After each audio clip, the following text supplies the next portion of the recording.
श्रेयस अय्यर, संजू सैमसन, अक्षर पटेल ने किया है कमाल, अपने बल्ले से मचाया है धमाल। जहां दूसरे ओडीआई को भी किया है भारतीय क्रिकेट टीम के नाम और कर लिया है 2-0 से इस सीरीज पर कब्जा। वेस्ट इंडीज के सपने किए हैं चकनाचूर। किस तरह से गया है दूसरा ओडीआई मुकाबला, दूसरे मुकाबले की हाईलाइट शुरुआत से लेके अंत तक उस नेल बाइटिंग मुकाबले का आपको देंगे पूरा विवरण इस वीडियो में। अंत तक बने रहिएगा हमारे साथ। क्रिकेट इन इंडिया के चैनल पे हैं आप, मैं हूं आपके साथ लक्ष्य। मुकाबले में आज वेस्ट इंडीज की टीम ने पहले टॉस जीत के किया बल्लेबाजी करने का फैसला।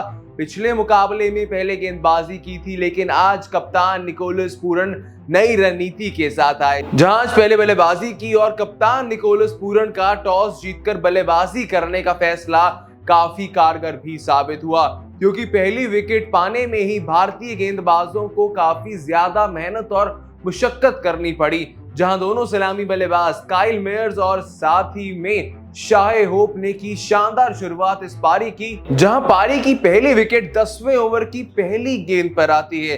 दीपक हुड्डा ने काइल मेयर्स को वापस पवेलियन का रास्ता दिखाया। एक अच्छी पनपती हुई पारी को वापस तोड़ा आके दीपक हुड्डा ने कॉटन बोल्ट के चलते गए थे काइल मेयर्स वापस पवेलियन में, लेकिन किसे पता था कि वो केवल मात्र तूफान से पहले की शांति थी, क्योंकि अपना 100वां वनडे इंटरनेशनल मुकाबला खेल रहे शाहे होप आज कुछ बड़ा ही सोच कर आए थे। जहां पर उसके बाद शुरू हो जाती है रनों की बरसात शाहे होप के बल्ले से। फिर उसके बाद आते हैं बल्लेबाजी पे शामरा ब्रूक्स और शाहे होप के बीच में होती है 62 रनों की बहुमूल्य साझेदारी, जिसके बाद शामरा ब्रूक्स को वापस पवेलियन का रास्ता दिखाया। इसके स्कोर पर अक्षर पटेल ने जहां पर स्लिप पर कैच पकड़ा कप्तान शिखर धवन ने। उसके बाद बल्लेबाजी के लिए आते हैं ब्रैंडन किंग को आज 0 पर ही वापस पवेलियन भेज दिया यूजी चहल ने। जहां स्वीप लगाने के प्रयास में कुछ अतिरिक्त करना चाहते थे ब्रैंडन किंग, तो लगता है ऊपरी किनारा, जिसके बाद गेंद आसानी से जाती है कप्तान शिखर धवन के हाथों में एक मर्तबा फिर से।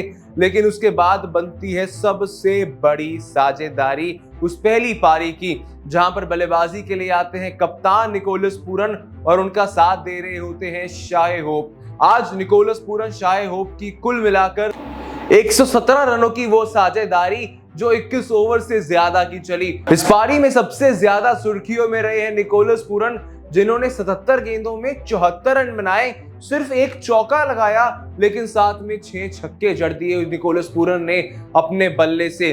कप्तान निकोलस पूरन दिखा रहे थे जहां एक तरफ से बड़े बड़े शॉट्स का फॉर्म, तो दूसरी तरफ से शाहे होप भी पीछे नहीं हट रहे थे। हालांकि शाहे होप रन बॉल से कम की परिस्थिति में कर रहे थे बल्लेबाजी, लेकिन जिस शाहे होप के बल्ले से जिस तरह से एक संभली हुई पारी निकली, जिस तरह से एक छोर को बचा के रखा शाहे होप ने, उसी के चलते शाहे होप ने लगाया आज अपना शतक। 100वें मुकाबले में शतक लगाने वाले चौथे वेस्ट इंडियन खिलाड़ी बने हैं और कुल मिला के इंटरनेशनल क्रिकेट में 10वें ऐसे खिलाड़ी बने हैं शाहे होप। फिर शाहे होप की उस शानदार बल्लेबाजी के बाद कोई और खिलाड़ी कुछ खास कर नहीं पाया। जहां शाहे होप ने कुल मिला के अपनी पारी में 135 गेंदों में 115 रन बनाए। उसके बाद वो शार्दुल ठाकुर का हो जाते हैं शिकार, जहां कैच पकड़ा था अक्षर पटेल ने।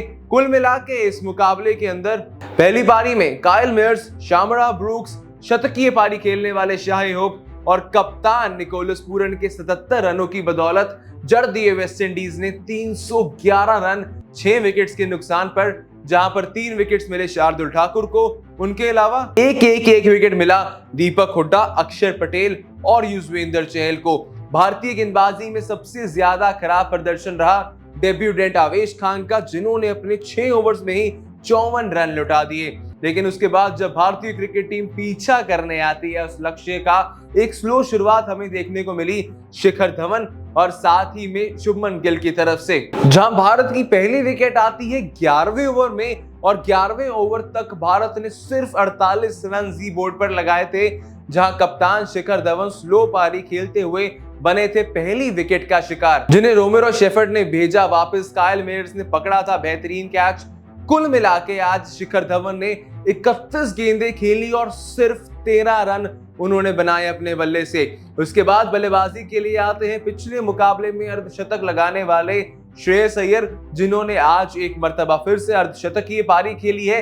आपको बता दिया जाए, शुभमन गिल और श्रेयस अय्यर की साझेदारी ने कुछ ज्यादा समय तक क्रीज पर अपने पांव नहीं टिकाए, क्योंकि 66 के स्कोर पर आ गया था दूसरा विकेट जब Shubman Gill Kyle Myers reverse scoop खेलना चाहते थे, लेकिन लगा बॉटम एज और गेंद पीछे जाने की जगह आगे की ओर सीधा आसान सा कैच देकर काइल मेयर्स के हाथों में गई, जिसके फलस्वरूप में वेस्टइंडीज को मिला दूसरा विकेट शुभमन गिल का, जिन्होंने 49 गेंदों में 43 रन बनाए 5 चौकों की मदद से।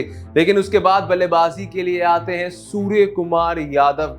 आते ही अपनी पारी की तीसरी गेंद पे सूर्य कुमार यादव ने कुछ आशा की किरण तो जगाई थी, एक अच्छी पारी की, लेकिन वो किरण आसमान में ज्यादा देर तक ठहरी नहीं, क्योंकि 8 गेंदों में 9 रन बनाकर वो भी काइल मेयर्स का शिकार हो गई और भारत ने 79 के स्कोर पर ही खो दिया था अपना तीसरा विकेट। लेकिन फिर वहां से बल्लेबाजी के लिए आते हैं संजू सैमसन और तब क्रीज पे उनके साथ मौजूद थे श्रेयस अय्यर। संजू सैमसन और श्रेयस अय्यर के बीच में आती है एक लाजवाब साझेदारी, जहां इन दोनों खिलाड़ियों ने 5वें विकेट के लिए 99 रन जोड़े, जिसके बाद विकेट आ जाती है श्रेयस अय्यर की, जिन्हें एलबीडब्ल्यू किया अल्जारी जोसेफ ने 63 के स्कोर पर, जहां उन्होंने 4 चौके लगाए और एक छक्का जड़ा। उसके बाद बल्लेबाजी के लिए हालांकि दीपक हुड्डा आते हैं, लेकिन दीपक हुड्डा का साथ दूसरी तरफ से संजू सैमसन कुछ ज्यादा देर तक नहीं निभा पाए, जहां अर्धशतक कंप्लीट करने के बाद संजू सैमसन 54 के स्कोर पर हो गए थे रन आउट, जहां पर 3 चौके और 3 छक्के आए संजू सैमसन की उस पारी से। इसके बाद भारत ने 205 के स्कोर पर खो दिया अपना 5वां विकेट। उसके बाद क्रीज पे मौजूद थे दोनों आपके आखिरी रिकॉग्नाइज्ड बल्लेबाज ऑलराउंडर्स अक्षर पटेल और उन्हीं के साथ में दीपक हुड्डा, जहां पे अक्षर पटेल और दीपक हुड्डा की शानदार अर्धशतकीय साझेदारी भारत को मुकाबले में जीत की ओर लेकर ही जा रही थी। लेकिन उसके बाद दीपक हुड्डा का आ जाता है विकेट और दीपक हुड्डा की तरफ से खेली गई थोड़ी सी स्लो पारी, जहां भारत के लिए दिक्कतों का सबब बन के सामने आ रही थी। लेकिन दूसरी तरफ से अक्षर पटेल के बल्ले से निकल रहे चौके और छक्के भारत को जीत की ओर अग्रसर भी कर रहे थे। दीपक हुड्डा ने 36 गेंदें खेली, सिर्फ 33 रन बनाए, 2 चौके उसके अंदर शामिल। जहां बड़ी पारी खेलना चाहते थे दीपक हुड्डा, वो तो पॉसिबल नहीं कर पाए। जिसके बाद बल्लेबाजी के लिए आते हैं शार्दुल ठाकुर, भी वहां पे कुछ खास नहीं कर पाए, जहां 6 गेंदें खेली और 3 रन मात्र शार्दुल ठाकुर के बल्ले से आए। लेकिन दूसरी तरफ से अक्षर पटेल शुरुआत से लेके अंत तक जब भी बल्लेबाजी के लिए आए, अक्षर पटेल ने अपने कंधों पे ली शानदार जिम्मेदारी, जिसके चलते भारतीय क्रिकेट टीम ने दूसरे मुकाबले में भी है बाजी मारी और श्रृंखला को 2-0 से भारतीय क्रिकेट टीम ने कर लिया है अपने नाम। आपको बता दिया जाए, एक समय पर ऐसी बल्लेबाजी कर रहे थे अक्षर पटेल, जहां उन्होंने केवल मात्र 29 गेंदों में 54 रन लगा दिए थे, 3 चौके और 4 छक्कों की मदद से।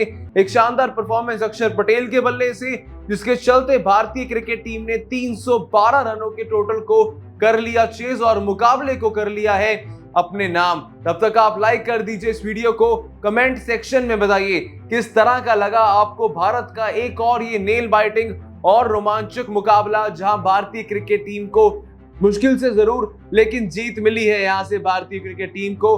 अक्षर पटेल की इस परफॉर्मेंस को 1 में से 10 में आप कितने मार्क्स देंगे? जल्दी से दीजिए अपनी राय हमें कमेंट सेक्शंस में, और साथ ही में सब्सक्राइब कर दीजिए हमें यूट्यूब पे, फॉलो कर लीजिए फेसबुक पे, जानने के लिए क्रिकेट से जुड़ा हर एक लेटेस्ट अपडेट, वो भी सबसे पहले।